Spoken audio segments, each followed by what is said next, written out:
Bubble Bunny Tarot. We're going to be doing your monthly reading for February. And we're just going to do it the same as last time. We're going to do past, present, and future. And then for the oracle cards, we're actually going to use the Botanical oracle this time instead of the literary witches. And then as a really cool treat, we've got some Zodiac dice here that we're gonna roll, and just take these as like energies. They could be people in your life, but this is kind of just like dessert. It's not the whole reading, so if these don't match anything going on in your life or anyone going on in your life, then don't worry about it.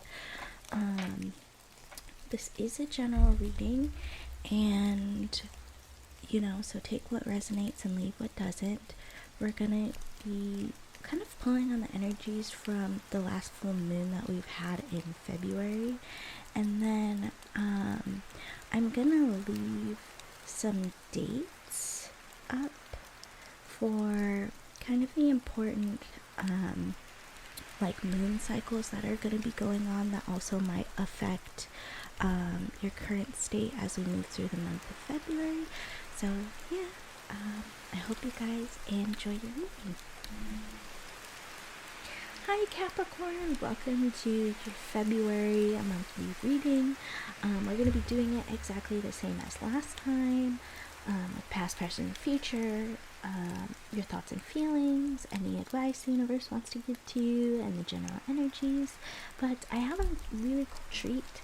I have these Zodiac dice, so we're going to be rolling them before the reading begins, just to see if there are any like general energies that are influencing you at this time, or maybe it's another person who might be influencing you during the month of February. That's going to be important.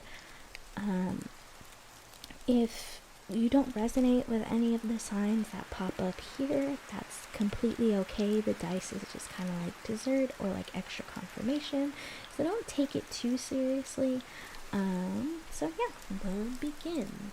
And I want to make a note that they were jumping out of my hand before I even finished talking, so clearly the dice are excited. Okay, so Capricorn, you've got Cancer, Gemini, sorry, I didn't hold up the Cancer, so you got Cancer and Gemini energies, and then you also have Leo energies. So I'll put this off to the side over here so you can still see them, and then we'll get started on your reading. So what's going on in Capricorn's most recent past?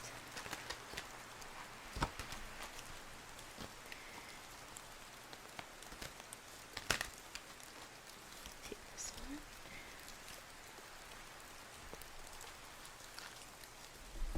Okay, so there's your most recent past. What's going on in Capricorn's present February?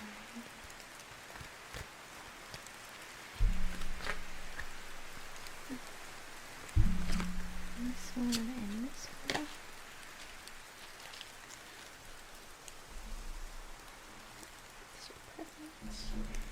And then, what is Capricorn's future for the month of February?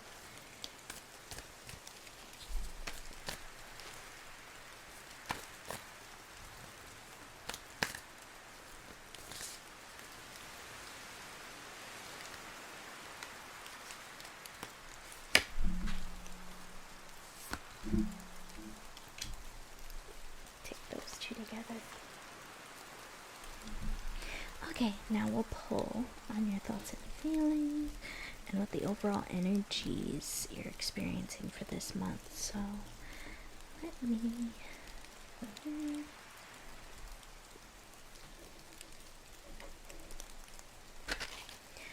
So what are Capricorn's thoughts and feelings at this time? Ooh. Take that one. Capricorn's thoughts and feelings at this time.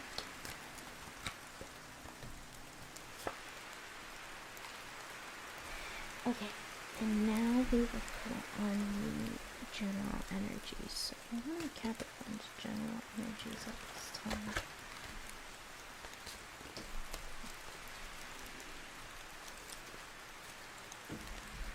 Last but not least, the crystal.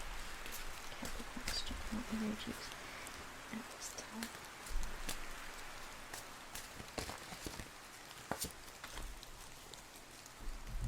Okay, so I'll move this over here. And we'll go into your past and future first. My wonderful little goats. Okay. So Capricorn, what's in your most recent past? You have the Seven of Swords. It's in reverse, but we'll flip it up. Then you have the High Priestess. Okay. Then you have the Three of Wands. Okay. So you're really following your intuition at this time, and you're starting to make a plan on how to move forward towards your goals, which is really good. There was some tricky, kind of deceptive energy here, but it's like its energy is like really like not standing out to me as much, so it didn't seem like it was a big deal or anything. Maybe it was just somebody who was jealous of you and you just ignored it or whatever. But yeah, let's look into your present. So we have Santa Muerte, which I believe she is the Empress. Oh no, I might have to double check what Santa Muerte is in the Santa Muerte Tarot. But then you have the Eight of Wands, so fast movement, and the Empress. Okay, so if this one's the Empress, then Santa Muerte must be the High Priestess then. So for your future, we have the Hierophant. Okay. And then we have the Queen of Goblets, which is the Queen of Cups.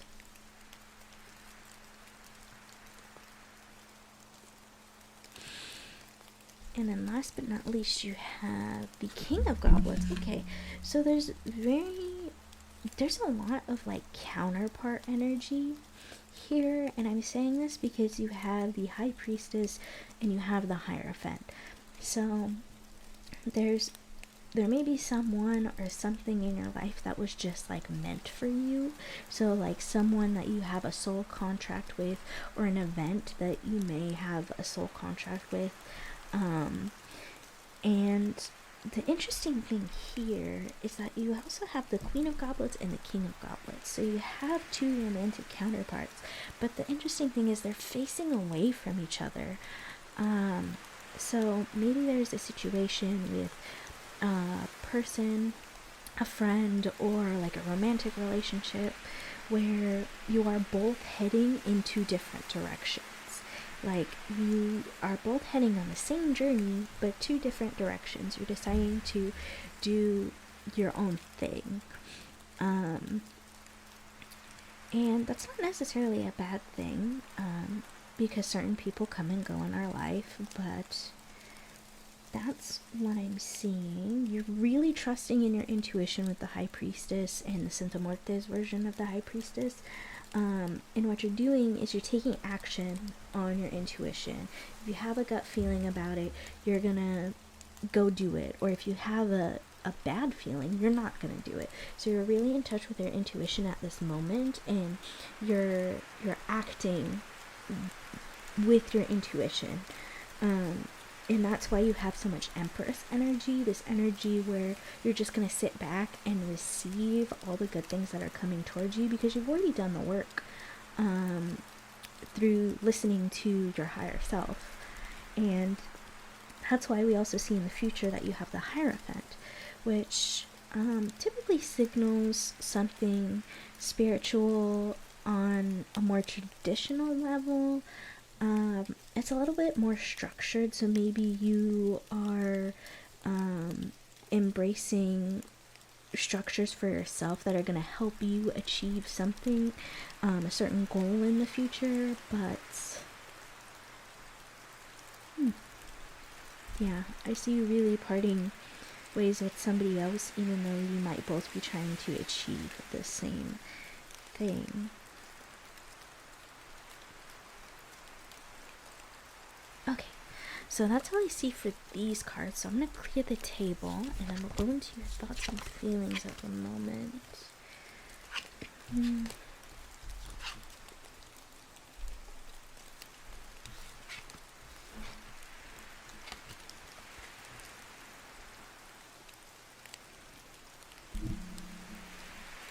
Okay, Capricorn. So I have your thoughts and feelings right over here. So you have the Ace of Wands, which signals a new beginning. It's a really vital energy that's like flowing through you. Then you have Strength. So you're maintaining your strength, your emotional strength, your mental strength, and your physical strength at this time. And last but not least, you have the Hangman, which came up in reverse, but we don't take reversals. So yeah, you're really just letting things come to you. You're letting the universe take action instead of you per se going out and achieving whatever you want. And that's not necessarily a bad thing. Sometimes we all need to take a moment and step back and just let opportunities come to us instead of trying to brute force our way through things. So I see this in a very good light in relation to the Empress that we saw earlier. Let's take a look at your crystal cards. So you have Black Tourmaline, which is protective, anxiety relief, aura cleansing, and self-belief. That guy there. And then you also have Labradorite, which is shamanistic journeying, brave, magical power, and higher awareness, which you really do have this high awareness with the High Priestess and the Hierophant card showing up. And then for the Hedge Witch cards that you have Kawaii, which is to repel, and then you have Chicory, which is to sustain.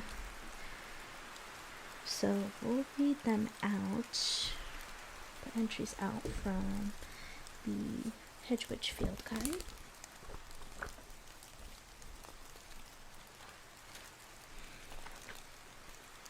I'm going to do it by alphabetical order, so I'll start with Chicory.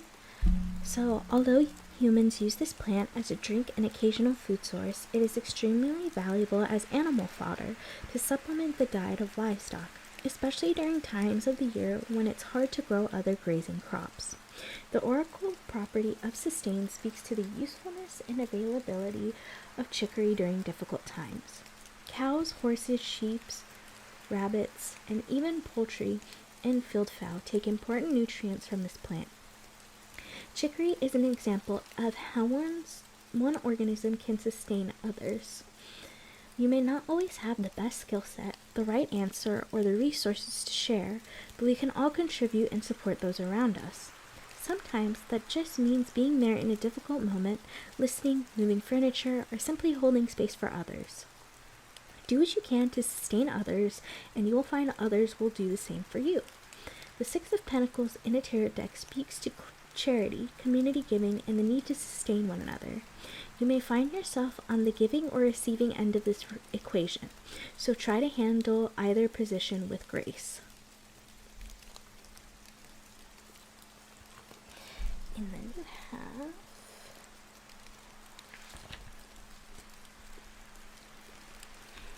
Kawaii. So one of the most striking features of black Kawaii is its medicinal smell, which repels many insects and gives rise to its oracle property, repel. It may be a strange word to see in an oracle context, but there are many situations in which rejecting, ejecting, repelling, or warding off may be necessary. Consider what to do with the bad energy and unwelcome advances of someone, or even your own negative thoughts and feelings. Push away things that are holding you back or weighing you down, such as negative self-talk, draining people or situations, or destructive criticism. Dwelling on the negative is seldom helpful. In the tarot deck, the Six of Swords is one card that speaks of cutting ties and moving on. The Devil Tarot card, especially in reverse, could be warning you of negative bonds or dependencies that are holding you back. Separation, endings, and rejection. These are all parts of the human experience, but sometimes these radical actions are needed for new growth to happen.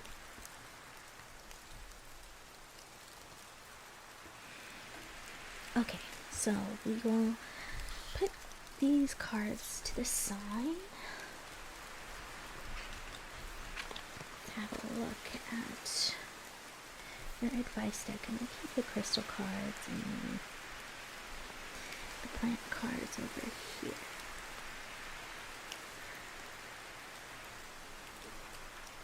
Okay, so the advice the universe has to give you is a Page of Cups,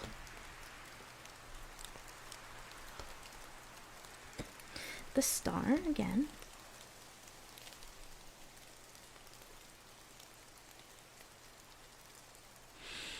and then we have the Valiant of Wands and the King of Wands. Okay. So, what I see here is that the cards are really asking you to open up not only your heart, but the confidence that you have in yourself to explore. So, pages are kind of known as like an immature energy, but oftentimes it can represent a useful energy, or a youthful energy is what I mean. Useful and youthful. It's kind of like how, you feel like you can do anything. You can go and explore it because you feel young, or you feel like you have the capability to do things. So what this is really, the cards, the universe, spirit, God is really asking you is to embrace this King of Wands energy, this confidence. And the important thing about the King of Wands is he has a salamander by his side, which protects him against fire. So it protects him against anything. It protects him from burning himself or anything negative. So it looks like what the cards are asking you is to move forward with this energy of vitality in order to achieve your own wish fulfillment.